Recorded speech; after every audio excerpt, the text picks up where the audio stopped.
Bonjour à tous et bienvenue dans cette nouvelle vidéo. Nous allons parler aujourd'hui de Huawei. Huawei est une entreprise de téléphonie ou de technologie chinoise qui malheureusement dans les années 2019 a eu une énorme difficulté avec les États-Unis. Les États-Unis ont donc interdit Huawei d'utiliser leur technologie, notamment Google, Play Store. Je pense que parmi vous, certains avaient forcément des téléphones Huawei qui malheureusement n'avaient plus accès à Play Store.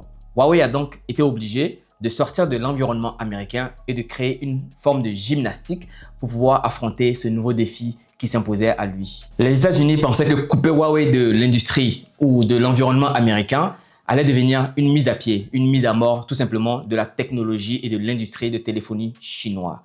Le problème, c'est que au lieu que cette mise à pied puisse être valable, a été transformée par Huawei en une bataille mondiale. Aujourd'hui, dans cette vidéo, je vais vous parler des différentes répercussions et de la gymnastique que Huawei a pu mettre en place pour pouvoir affronter ce nouveau défi qui s'est imposé malheureusement à lui.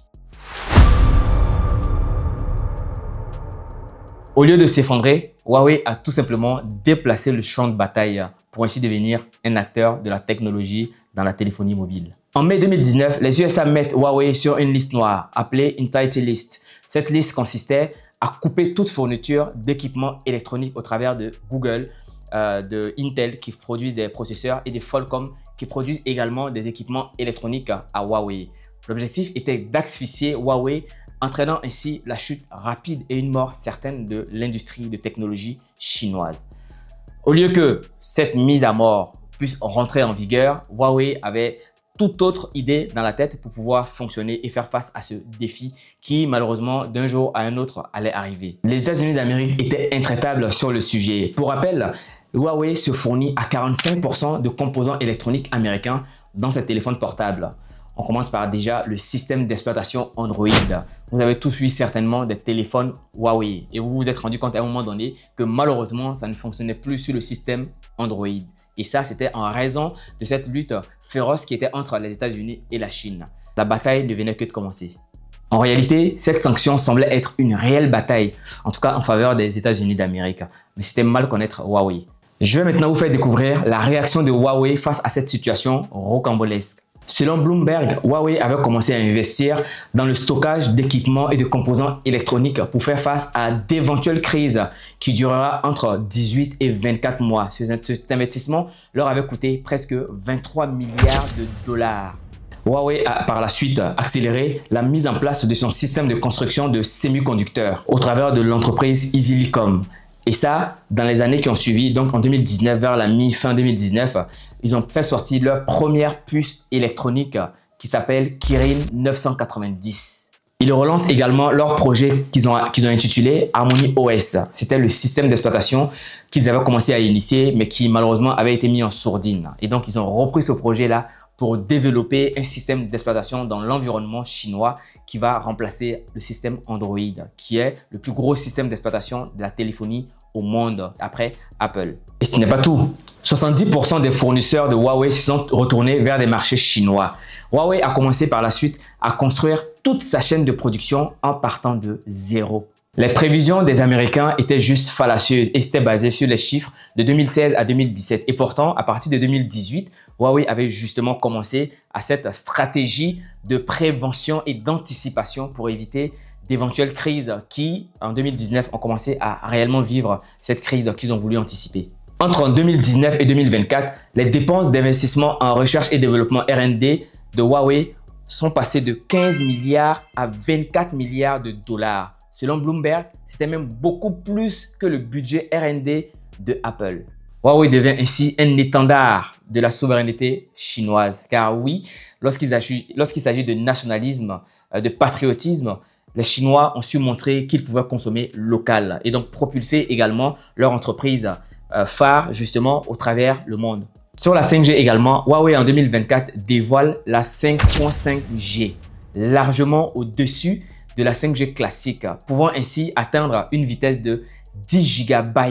C'est une prouesse à laquelle les sociétés occidentales ne s'y attendaient vraiment pas. Donc globalement, c'est un énorme saut par rapport à la 5G qui, aux États-Unis par exemple, était en train d'être installée et avoir une certaine forme de stabilité dans les villes comme Chicago et Los Angeles. Ce qui avait commencé par une guerre de smartphones est finalement devenu une réorganisation du monde de la technologie, donc un vrai levier géopolitique pour les deux pays. La Chine a pris une décision farouche sur l'effacement de la dépendance américaine au travers du projet Delete America. L'objectif de ce projet était d'effacer, comme vous pouvez le constater par le mot delete, tout composant, tout process, toute chose qui viendrait des États-Unis d'Amérique au travers de leur technologie, à commencer par les codes. C'est-à-dire, c'est éliminer l'américanisation des procédures, des process et de l'utilisation des composants dans leurs produits. Ce projet a commencé à voir le jour par la mise en place de la Meta-RP. La Meta-RP est un système de gestion comme Oracle, SAP ou bien Intel qui sont utilisés par les États-Unis d'Amérique. Ce sont des logiciels qui dominent le monde. Ces logiciels sont utilisés par les grands groupes de sociétés qui permettent de gérer leur système de gestion, la comptabilité, le factoring, tout ce qui tourne autour de la gestion d'entreprise à travers le monde. En Europe, ici par exemple, SAP est l'un des gros systèmes ERP qui est utilisé par les multinationales et même par les PME également. La Chine a lancé son propre système d'exploitation de la téléphonie. Android, à ce jour, n'est plus le premier système d'exploitation en Chine. Il occupe la deuxième place. On a aussi la suppression progressive de Nvidia qui fabrique les processeurs par l'entreprise Kunpeng qui fabrique également des processeurs. Des partenariats également sont en train d'être mis en place au travers des BRICS. Donc le Brésil, la Russie, l'Inde, la Chine et l'Afrique du Sud. Et pour finir, vous avez juste dû le constater, ça a fait le buzz un peu sur tous les médias internationaux. La Chine a créé également son chat GPT qui s'appelle DeepSeek. C'est une intelligence artificielle qui est hyper développée et hyper puissante, qui a été fait avec beaucoup moins de choses, mais qui dégage un aura qui est quand même assez costaud. L'objectif, c'est de suivre l'évolution de DeepSeek pour voir en termes concurrentiels jusqu'où il pourra aller. Vous voyez finalement, la contrainte américaine pour la Chine est devenue une opportunité pour elle.